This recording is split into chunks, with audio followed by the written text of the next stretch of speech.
Gute Unterhaltung bei SRF bei den Leuten wünscht aus der Region für die Region. Er liebt das wahre Lebensbrot und macht uns frei aus aller Not. Amen. Guten Miteinander. Wenn ich meine Buben anschaue, dann kommt mir schon manchmal in den Sinn, was ist in unserer Familie passiert. Und das tut manchmal schon weh im Herz. Einfach mehr, weil ich mir vorstelle, was für ein unsäglicher Schmerz da hat müssen passieren. Was ist ja. Ich glaube, dass unsere Familie ohne Glauben an diesen Schicksalsschlägen zerbrochen. 7 Landfrauen aus 7 Regionen. Sie kochen und bewerten sich gegenseitig. Alle haben ein Ziel: beim grössten Kochwettbewerb der Schweiz den Titel zu holen. 7 Landfrauen, 7 Menü, 7 Lebenswelten. Das ist SRF bei den Leuten Landfrauenküche. Heute mit der Milena Knutti.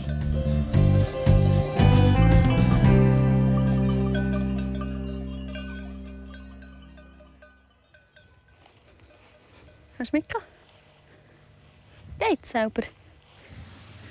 Heute Abend kocht Milena Knutti für die 6 anderen Landfrauen.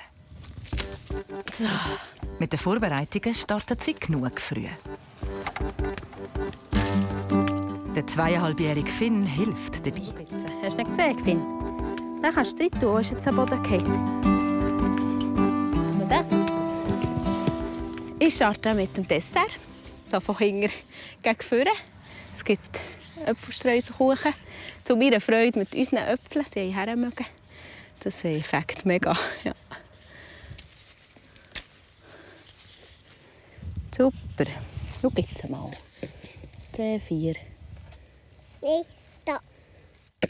Ein Volltreffer wird Milena heute mit ihrem Menü auch landen. Hast du noch einen anderen? Oh, der sieht aber nicht fein aus. Ah, ist aber schon ein Würmchen knäberle.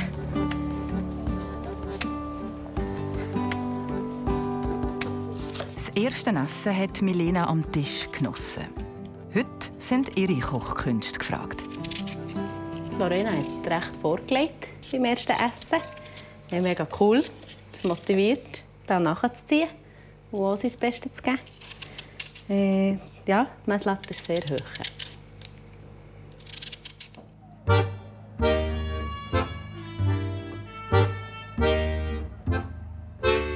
Sie hat die Messlatte hoch gesetzt, die Lorena Rösli aus dem Entlebuch.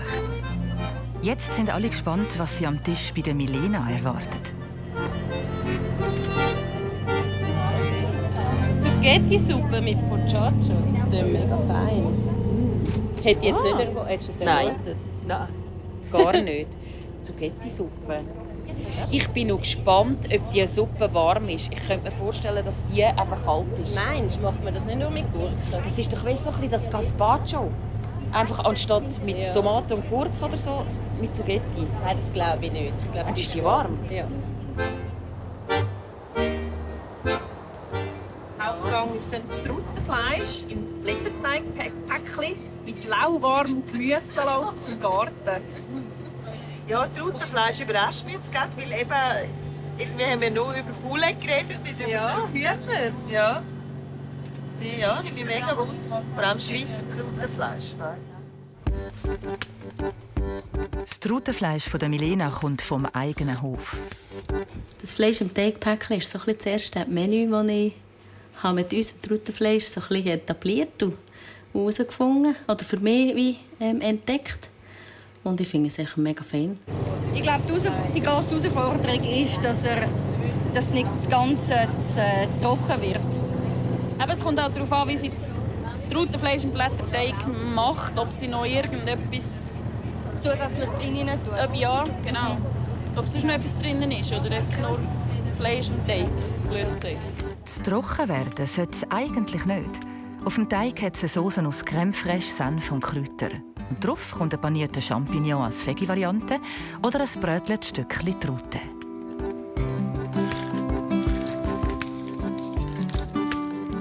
Dann gibt es einen heiklen Moment. Bei diesem Schritt muss man einfach ein bisschen runterfahren und Fingerspitzengefühl haben. Einfach vor allem hier sieht man es, dass der Teig schon ein bisschen dünner wird. Dass man dann nicht jetzt mega runterdrückt und gerade ein Loch reißt. Jetzt fehlt noch das Dessert, das der Dreigänger für die Landfrauen abschliesst. Streusel-Äpfelkuchen mit Süßmustcreme. Das klingt sehr äpfellastig. Aber fein. Ich nehme an, Sie werden selber Äpfel haben. Wahrscheinlich, ja. Ah, ich liebe Streuselkuchen. Ja, ich auch. Hast du auch Hunger? Ja. Wir haben uns ja letzten Samstag mit Hyänen auf den Apero gestürzt. Die Milena nimmt das erste Mal an einem Kochwettbewerb teil. Eine neue Situation. Das spürt sie. Die Nervosität steigt jetzt gerade rasant, ja. Gut. Dann komm, wir schauen einfach, wo wir herstehen. Vor dem Brunnen. Herstehen. Ätti, komm. Die Teilnahme an Landfrauenküche war für mich schon ein Thema. Die Situation, die man sich da drin gibt, der Wettbewerb, der eher Neuland ist für mich und gleichzeitig weckt es einen gewissen Ehrgeiz, auch gegenüber mir selber. Jetzt! Und dann winken. Bevor sich die Milena beweisen muss, gibt es einen Einblick in ihr Leben.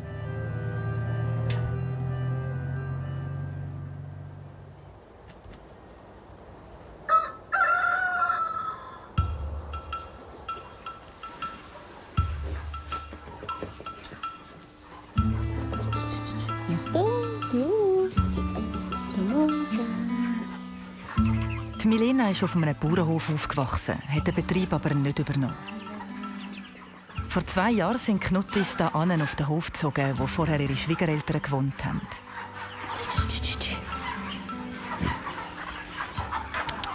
Komm auf die Seite, komm, kannst du anfangen zu scharren.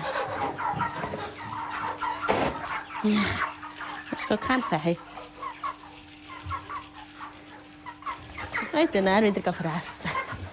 So, jetzt haben wir es. Wir haben hier keinen bestehenden Betrieb übernommen. Die Stallungen waren leer. Und hier noch die Säuställe übrig geblieben von den Grosseltern von Kilian. Und wir haben jetzt die Stelle umgenutzt für unsere aufbauende Poulet- und Truttenmast. Einmal im Jahr haben sie hier im Stall Truten zum Mästen. Jetzt sind wieder Poulet dran. Welches von ihrem Geflügelfleisch Milena fürs Landfrauenessen brauchen, war ein schneller Entscheid. Ich habe mich für Truttenfleisch entschieden, weil einerseits bin ich einfach noch schon versierter mit diesem Fleisch, weil wir es schon länger haben. Und andererseits finde ich, im Geschmack ist es etwas weniger Gefahr, dass es trocken wird. Die Poulet sind 42 Tage bei Knuttis. Und dann kommen sie in die Metzg. Schon gleich haben diese Hühner ihren letzten Auslauf.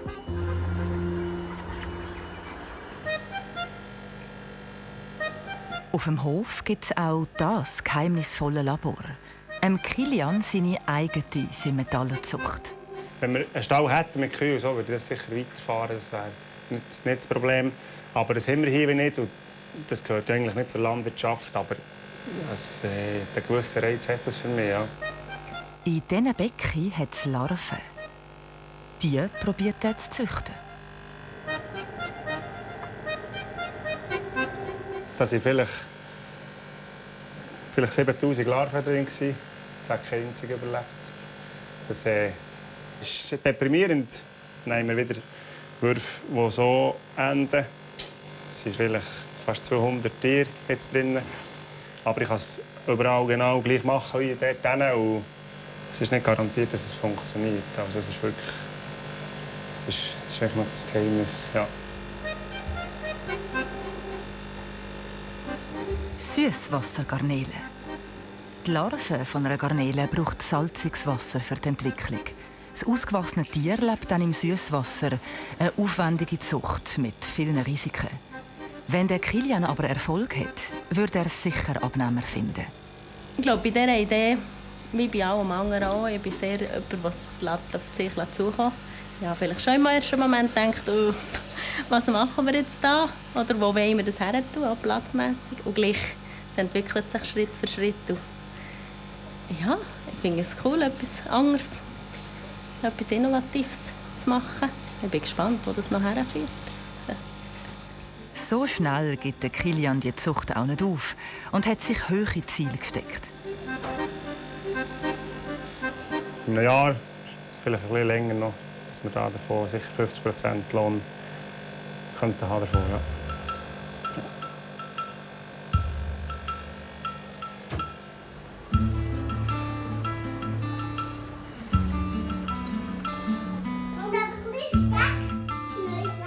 Wenn Milena kocht, nimmt sie sich gerne Zeit dafür.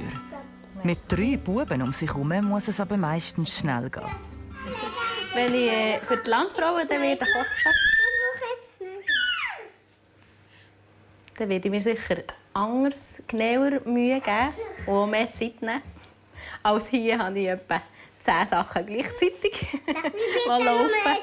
Und beim Landfrauenessen werde ich sicher fokussierter sein.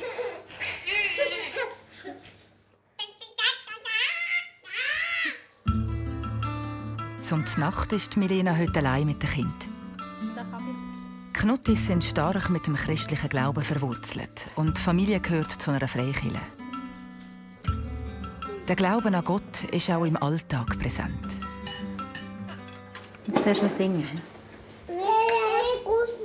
Ja, wähl hier mal etwas aus. Also, der Spatze. Wer selbst ein Spatzen liebt zu essen, hat seine Menschen nicht vergessen und macht uns frei aus aller Not. Amen. Ein guter Miteinander im schönen Schweizer Land. Im Leben von Milena hat es eine Zeit gegeben, wo der Glaube ihr besonders Halt geben musste. Ja. Der Glaube ist für mich eigentlich der Sinn des Lebens. Ein Glaube an eine Hoffnung, an einen Gott, der alles in der Hand hat, der mich auch wunderbar gemacht hat und einem trägt, egal was die Umstände einem bereiten. Genau, wenn es nicht so lustig ist.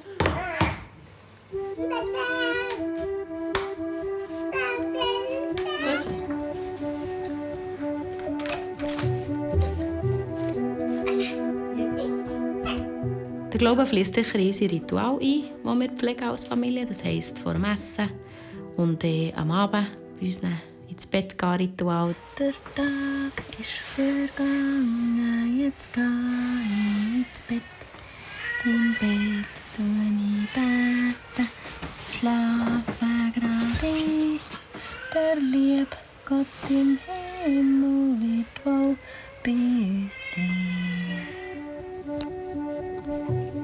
Für mich hat es nie einen Moment gegeben, wo der Glaube in Frage gestanden. Es ist wirklich etwas, das einfach tief da ist, das Urvertrauen. Mal, da ist einfach ein Gott, der wie grösser ist als alles und weiter sieht, wo es aber auch mal aushalten, wenn man verrückt ist, wenn man ihm sagt, hey, geht's eigentlich noch? Das uns anzutun.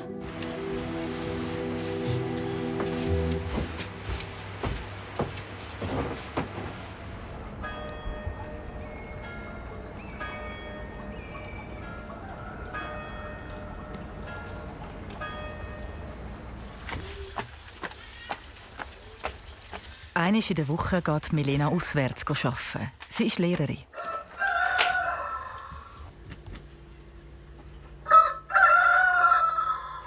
Ein Tag Schule geben ist super, finde ich im Moment. Es ist mal wieder ein bisschen Eintauchen in eine andere Rolle. Aber es ist schon für das Mama-Herz eine Herausforderung, immer wieder zu gehen. Aber es tut allen wirklich gut, ja.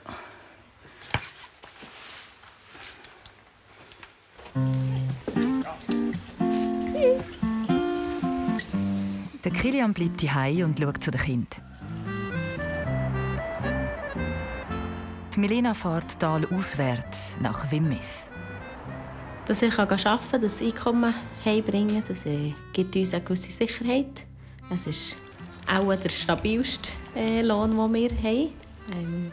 Es ist etwas, wo uns ein bisschen Pösterchen gibt. Sie hat Viertklässler. Ich bin Lehrerin geworden, weil ich die Arbeit mit den Kindern sehr schätze. So das Miteinander.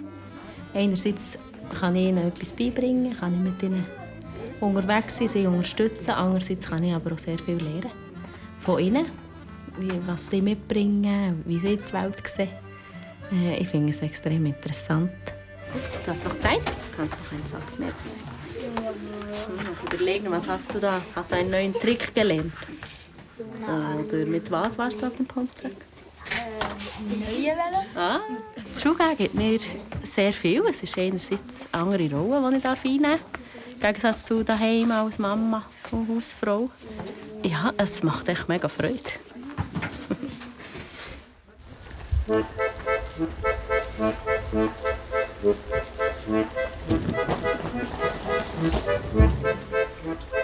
In der Zwischenzeit werden daheim grosse Projekte realisiert. Und dann, wenn es etwa hier zum Reifen so ist es Stopp, dann kann ich sofort oben abstellen.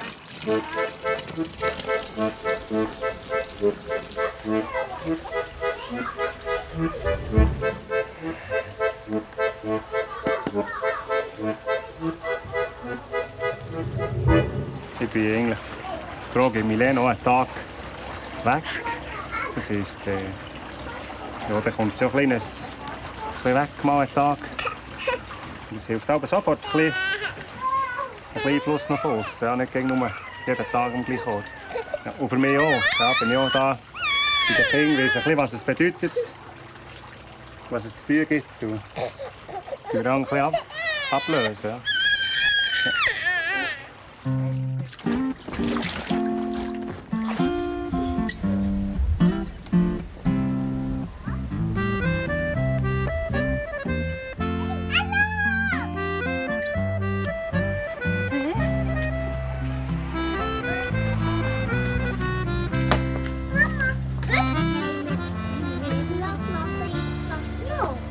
Sicher nicht. Das ist ja der Film. Ich gefroren. Mit dem Abby. Nicht? Anders. Also. Hallo. Hoi. Ja, hallo. Hallo, der liebe Schatz. Ist gut? Ja. Mit den Kindern geht es weiter, ja. Aber es ist etwas anderes. Es ist wirklich sehr cool. Jetzt kann ich mein Tempo fahren und es sind meine Kinder. Nein, es ist wirklich ein entspanntes Weitergehen. Für mich, ja. Gell? Oder was jetzt ins Nachbartisch? Auch auf dem Hof gibt es noch zu tun. Der Kilian hat bei den Hühnern abdunkelt, damit sie meinen, dass sie Nacht und ruhig werden. Das violette Licht sehen die Hühner nicht. Es ist ihr letztes Stündchen. Ja, der Moment hier ist schon heikel. Wir wissen nicht so recht, wie sie reagieren. Wir hoffen sehr darauf, dass wir möglichst ruhig laden können. Aber die spüren natürlich schon, dass etwas geht. Das ist klar. So ruhig wie möglich, aber auch schnell und effizient verladen Knuttis die Hühner. Sie gehen alle in die Metzg.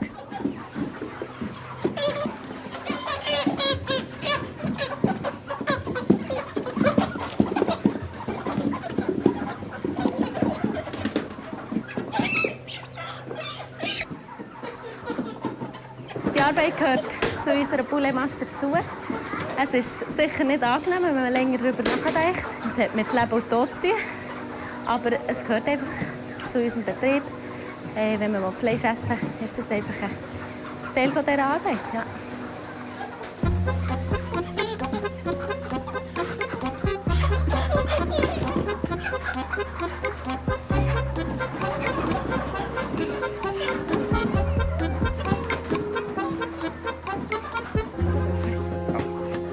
Der Transportweg bis in die Metzgerei ist kurz und die sind nicht lange eingepfercht. Auch darum sollte alles reibungslos ablaufen. So.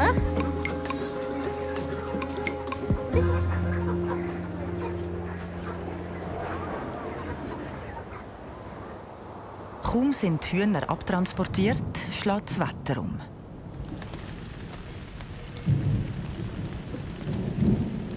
Die Familie Knutti hat noch einen Besuch geplant. Auf dem Homberg bei Thun, bei den Eltern von Milena. Dort, wo sie auf einem Bauernhof aufgewachsen ist.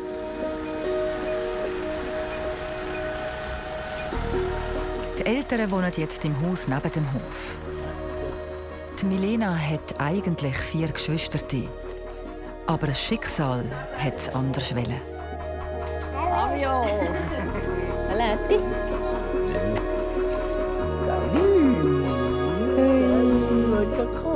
In meiner Familie hat es 2 tödliche Unfälle gegeben auf unserem Bauernhof.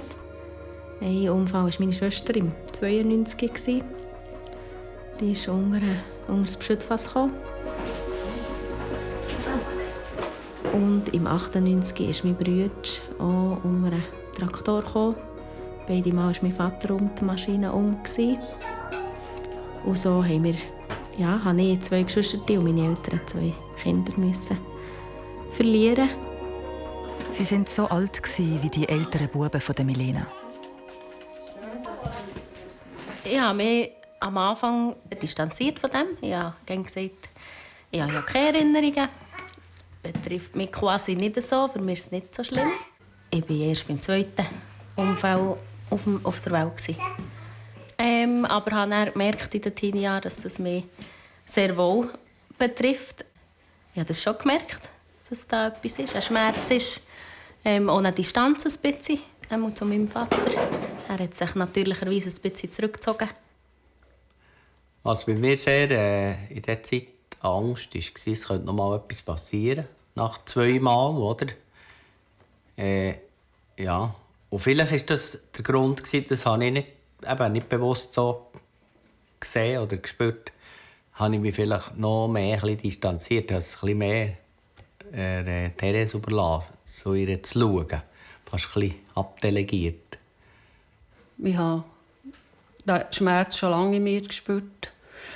Und ich wusste, irgendwie muss ich das wie loswerden. Ich möchte das nicht mein ganzes Leben lang nachtragen, die Schmerzen. Und wir haben so eine Schule für Heilung, hat das geheissen. Sind wir angefangen zu besuchen. Und ich war ja sehr froh, dass ich dort mal alles erzählen konnte. Und die Leute haben einfach gehört und waren da und haben vor allem mit uns gebetet. Es ist auch für mich ein Glück, dass ich da durfte, wie mitheilen ein bisschen weit. Ich habe auch extrem gemerkt, meine Vater-Tochter-Beziehung war wie ein umgekehrter Händchen. Also jetzt, heute ist das eine wunderbare Beziehung. Ja, wirklich schön. Ein Wunder. Für mich ist der Glaube an einen Gott, der uns in Hang hat und uns Frieden verspricht, sicher der Lebensretter gewesen. Wir sind Spatzen nicht zu essen, hat seine Menschen nicht vergessen. Er liebt das wahre Lebensbrot. Amen.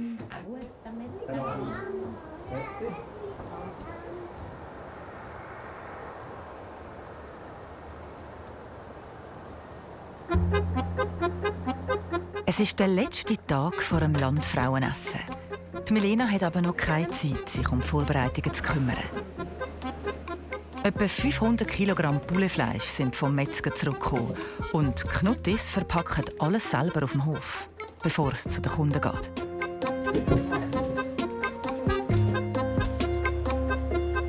Die Milena und der Kilian arbeiten Hand in Hand. Kennengelernt haben sie sich vor 7 Jahren über eine christliche Partnervermittlung im Internet. Bevor wir uns das mal gesehen haben, wusste ich, wie gross dass wir sind, von dieser Internetplattform. Und dann haben wir beide, also unabhängig voneinander, daheim den Meter hergehabt, um zu schauen, ob es ein schlimmer Grössenunterschied ist. Und wir sind auch beide erschienen. Und haben es sehr gut gehabt. Es war ein sehr kurzweiliger Abend. Ja.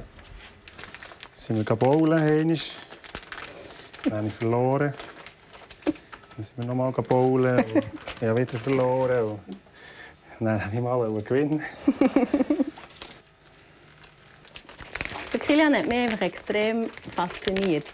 Weil er ist so abenteuerlustig und eben so innovativ. Und ja, es hat mich gereizt. Er fordert mich auch immer wieder raus. Mutig zu sein, Neues zu wagen. Und das finde ich super, das tut mir gut. Also ich bin froh an Milena, auch jetzt gerade mit den Garnelen zum Beispiel. Milena lässt mich da oben machen. Und sie sagt, ja, ich vertraue dir, das kommt schon gut. Ja, und das ist schön, wirklich. Ich denke, das ist einmalig, ja. Irgendwie. Es geht schnell. Also, ja, wir können es probieren. Also, wir tun die durch. Die Milena muss den Kilian alleine weitermachen. Es ist die letzte Möglichkeit, noch etwas fürs Landfrauenessen vorzubereiten.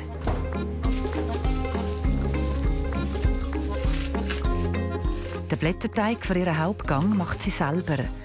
Und der braucht seine Zeit. Das Auswahlaufhalten, das tue ich etwa 4 bis 5 Mal wiederholen. So ein bisschen nach Dünken. Man sieht es dann auch schön, wenn der Teig wirklich alles geschmeidig ineinander verläuft und ein richtiger, kompakter Teig wird. Ja. Für diesen Zeitaufwand wäre es am Kochtag zu spät. Neben der Freude aufs Kochen sind da noch mehr Erwartungen bei der Milena. Ich habe sicher persönlich Ehrgeiz. Einfach durch das, was ich weiss, doch, ich kann gut kochen. Ich finde meine Küche gut. Ist der Ehrgeiz sicher mir gegenüber. Erwarte ich schon etwas. Genau. Ja. Das ist, glaube ich, so, was zieht, was motiviert. Ja. Genau. Die Milena ist parat. Was sie vorbereiten konnte, ist gemacht. Jetzt kann es losgehen.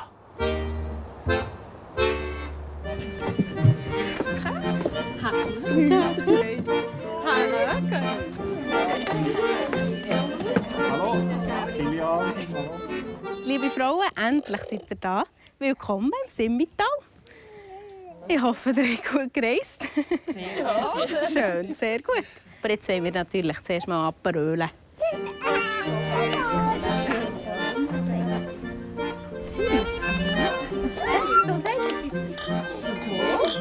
Nehmt, greifen zu. Es gibt Käse, den die Schwiegereltern von der Milena auf der Alp machen.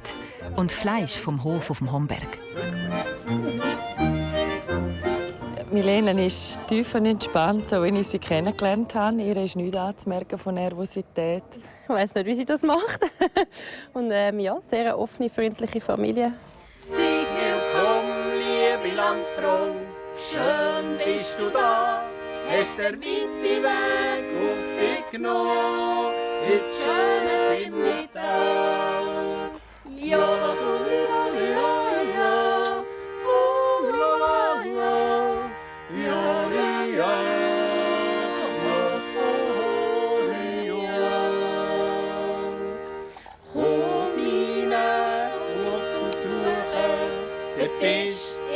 ich finde es mega schön, dass sie zusammen Musik machen und dass sie noch selber ein Lied gedichtet hat. Das ist mega schön, wirklich.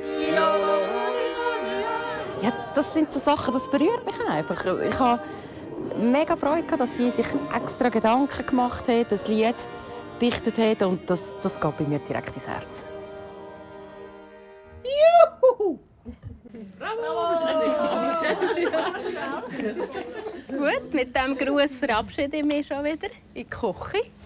Und ihr dürft dann Platz nehmen und es geniessen. Gehen wir.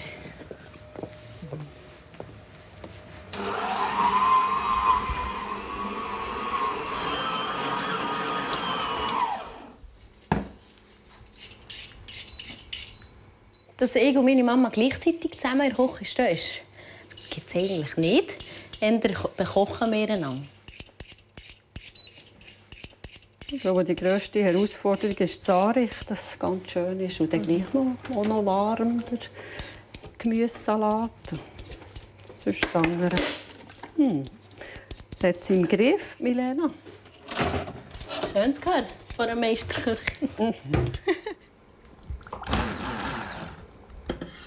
Zucchetti-Suppe für die Vorspeise ist fast parat. Nur noch probieren.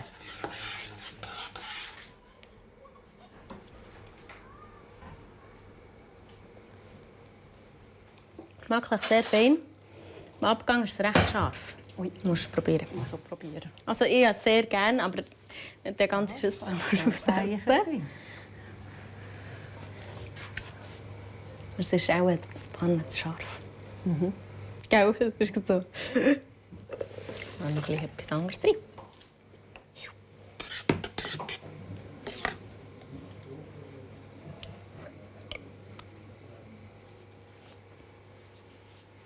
Oh, also mehr will ich es nicht mehr tun. Auf dem Focaccia-Teig gibt es eine klare Ordnung.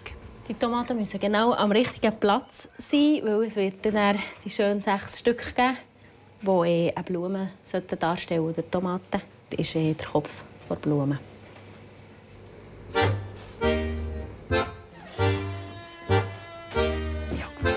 Kommt rein in unsere Stube. Schau jetzt das Kaffee. Nehmt Platz, fühlt euch wohl.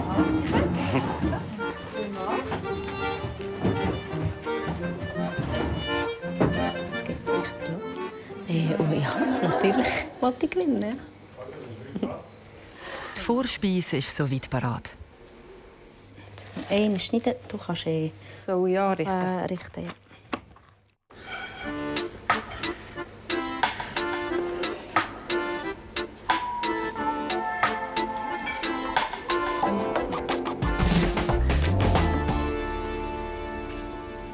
Focaccia ist aber so ein bisschen, beide alle gleich. Sie bin ich aber nicht so ganz happy, aber ich glaube, es muss gut leiden, ja.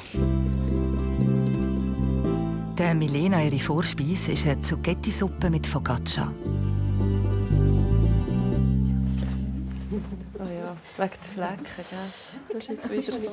Ich habe nur mit Nein, ich soll abschauen, ein bisschen rein so. Oh wow, es ist eine warme Suppe. Mit dem habe ich mit dir gedacht. Gell? Ich habe gedacht, das ist etwas kalt. Wieso? Ach schon? Ja. Danke vielmals. Ich esse auch gerne noch kalt. Wollt ihr aber noch Wasser? Ist Also ein guter. Danke vielmals. Dankeschön. Jetzt müssen wir das Muster zerstören. Ja, das ist fast schade. Auch sehr schön präsentiert gewesen, mit dem farbigen Streifen mitten über die Suppe rein. Das hat mir sehr gut gefallen. Vor allem mit dem Blümchen auf der Focaccia war sehr herzig. Sollte sie da Schinken? Ja, Speck, ja. Speck? Rande in dieser Farbe. Ist es am gut gewürzt? Ja. Gell? Rassig. Sehr. Ja. Er schwitzt. Ja, hat er. Es war aber nicht einfach eine langweilige Zucchetti-Suppe. Sie war recht rezent. Im Geschmack, also eher scharf. Also für mich so ein bisschen an der Grenze von scharf. Ich habe recht geschwitzt mit Essen. Die Landfrauen bewerten jeden Gang und vergeben zu verschiedenen Kriterien Punkte von 1 bis 10. Wer am besten kocht, gewinnt einen Gutschein im Wert von 10'000 Franken. Dankeschön. Das habe ich schon gemacht. Heimer. Dauer. Handschuhe. Ich habe etwas auf Er macht das super. Wirklich? Allgemein vor Frau, oder? Es ist eben schon noch ein bisschen herausfordernd, das Servieren und Abräumen. Ja. Oh, flott. Wunder entgegen. Danke. Bitte. Super, und jetzt sollten wir noch eine Türen auftun. Ja. Und jetzt macht er Ratsch. Nicht fallen. Merci. Super. Super, haben wir alles länger. Rotwein oder wie? Ja, ich würde sagen. Le Lemon et Rouge. Kommen wir zum Rotwein. Hauptgang mit einem Le Mans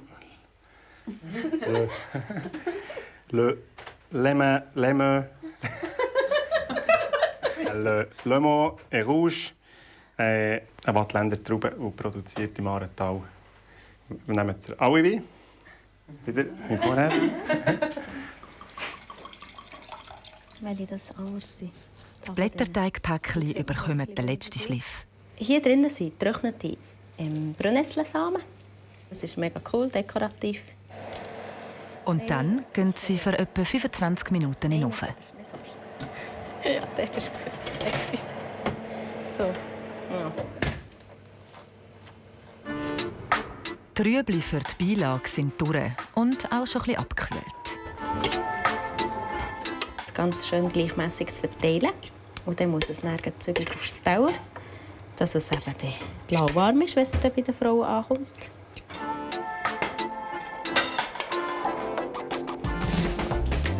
Nebst den Rüebli gibt es noch ein zweites Gemüse, das am Tisch dann zu reden gibt.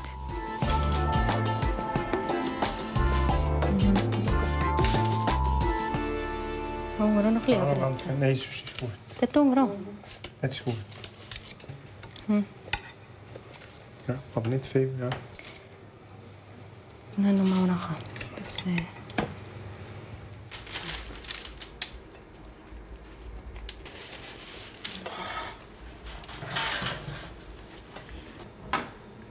ist wirklich keine Chance, um etwas zu verschmieren. Der Hauptgang ist auf dem Teller. Es gibt ein gefülltes Blätterteigpäckchen mit lauwarmem Gemüsesalat.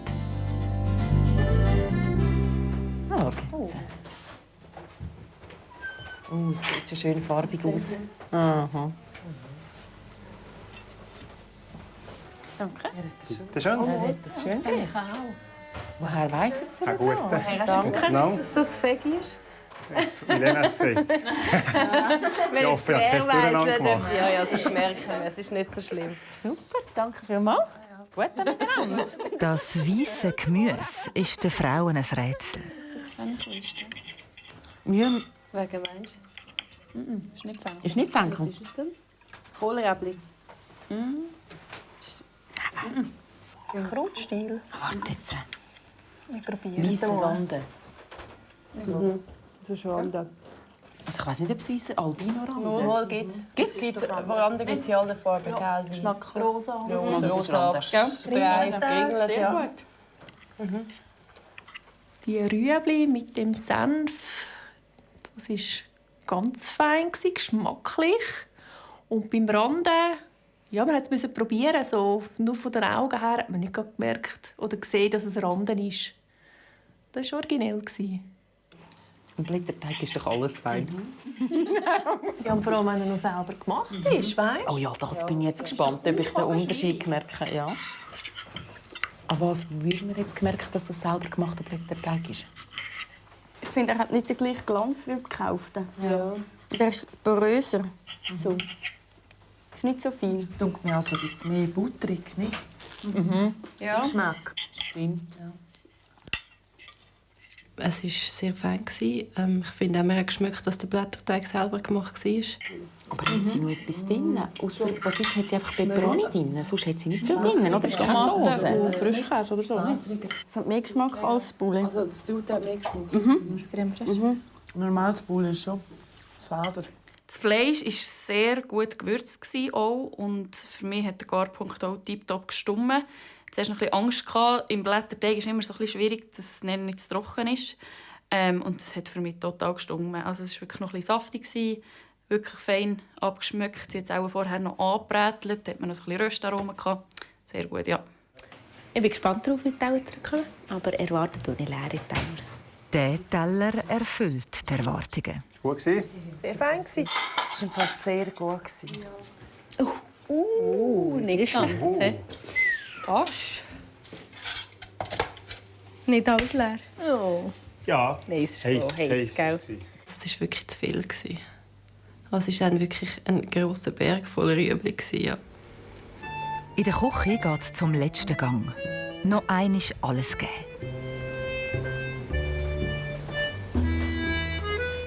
Im Moment bin ich schon ein bisschen müde. Aber nein, jetzt bringen wir das zu Ende. Riesending. Die Süssmostcreme hat die richtige Konsistenz. Der Äpfelstreuselkuchen ist mürb. Und die Dekoration landet genau an ihrem Platz. Alles scheint zu gelingen.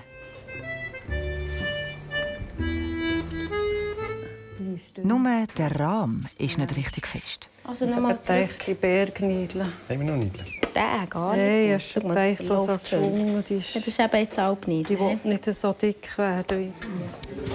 Das ist... Jetzt versuche ich unser Malheur zu flicken. Zum Glück ist noch Ersatzrahmen herum. Den Puderzuckerrand noch mal schön herschütteln. Das braucht jetzt gerade Geduld. Jetzt kann ich mich entscheiden, lasse ich mich jetzt extrem stressen von dem und hänge alles an dem auf oder tief durchschnaufen und jetzt machen wir das Beste daraus. Genau, ich entscheide mich für das Zweite. Er würde es anders machen. Schatz, du wirst viel schneller Kuchenblöcke waschen. Zack. Und der Geduldsfaden reisst. Ja, also los, dann sind wir so. Es hat mich jetzt gerade mein Ehemann gestresst. Jetzt machen wir es so, wie er sagt. Excuse. Wir wären doch viel schneller, wenn man sich gut waschen. Und dann ist es dann genau gleich wie die anderen. Und dann nicht eins geflickt und haben wir noch lange Zeit versäumt. Merci fürs Waschen. Der zweite Anlauf mit dem Rahmen kommt gut. Am Schluss gibt es noch eine Komponente mehr auf dem Teller. Das Dessert ist doch meistens Schoki. Einmal in meinem Verständnis. Und jetzt habe ich das Dessert ohne Schoki, dann mache ich die Deko ein bisschen Schoki. Und dann ist auch das Dessert parat. Es gibt Streuselöpfelkuchen und Süssmostcreme. Wow. Danke vielmals. Okay. Hey, das vorher ich sag dir's. Ein guter. Danke schön. Ist das? Schönes Blümchen. Es ist noch lustig, wie Süssmustcreme unterschiedlich kann schmecken. Ich mache das mega oft. Wir haben ja auch Süssmust daheim. Mir schmeckt ganz anders. Also es ist sehr geil mit Äpfeln. Als ich erfahren habe, was für ein Dessert es gibt, dass sie 2-mal Äpfel genommen hat, ich hätte mich glaube nicht an das gewagt, um wirklich nur auf Äpfel zu setzen. Ja, Creme ist so erfrischend. Ja, ist so gar nicht schwer. So einen guten Kontrast so zum Kuchen, der eher ein bisschen... Ja, und die ist eher süß. Das gibt wieder Säure drin. Und stört nicht einmal das nur. Nur Äpfel ist. Entschuldigung. Die Idee war, die eigenen Produkte zu nutzen, was ja auch mega cool ist. Aber es war wirklich fast ein bisschen too much Äpfel. Ja. Nein, also ich hatte jetzt nicht das Gefühl, dass es zu viele Äpfel war. Es hat gepasst und eben, es ist von ihrem eigenen Betrieb. Und ja, das hat sich jetzt so wie ein Faden durchgezogen. Merci. Haben wir es geschafft? Cool. Geschafft. Merci du. Geschafft und geschafft, ja.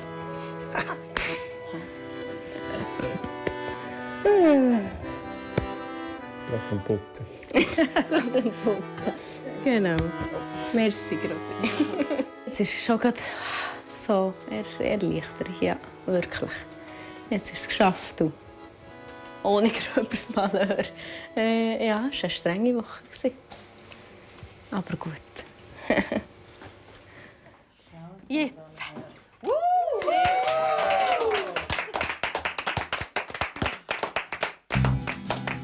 Geschafft. Geschafft. Gell? Gut, jetzt haben wir da einfach Kaffee.